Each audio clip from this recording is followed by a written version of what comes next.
Pro Football Weekly's primetime previews the Cowboys and Giants in what amounts to the first of two playoff games for the NFC East title.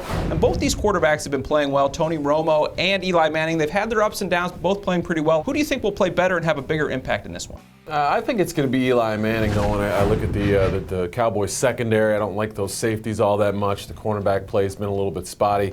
And Manning's trust in guys like Victor Cruz and Hakeem Nicks right now seems to be pretty high. If they can protect for him, I know that line's gone through a couple of mix-ups there, but I see Manning having a big game.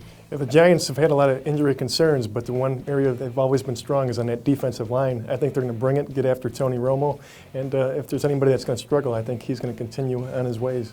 And Miles Austin possibly going to play again for the Cowboys this week. That'll add one more weapon. But really, it's been the running game for the Cowboys in recent weeks before last week that's really played well. DeMarco Murray's gotten it going. Not so much for the Giants, the worst rush offense in the league. How important will the run game be in this, and can the Giants get something going? Yeah, they started to last week. I think it was important to get a little momentum going into this game on the ground. Bradshaw being back helped, and you saw the confidence in them calling that two-point play at the end, a draw to a third-string running back. That showed that they still can run the football in key situations. But I'm a little bit worried about this Cowboys team. Tony Fiumetta has been a key, blocking up front. He's been out of the lineup with what we believe is a concussion, and without him, I don't think Murray's nearly as effective.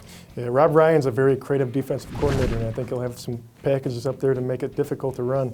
You know, you look at the offensive line on the Giants; they were without two guys last week, but they plugged both of them in and got by. So I think they're definitely moving forward. I think they got a strong surge building late in the fourth quarter of the season here.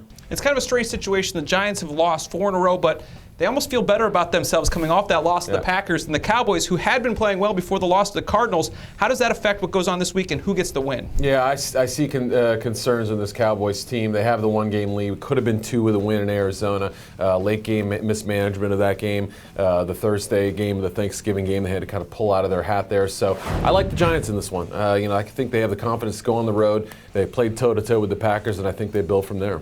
They win all 4, they go to the playoffs, and I think they got a chance to knock off the Cowboys. I'm going with the Giants as well. Like we said, just the first of 2. These 2 teams playing twice in the last month of the season should be a good one to decide the NFC East title. For the best coverage of the NFL, make sure to follow us on Twitter or go to ProFootballWeekly.com.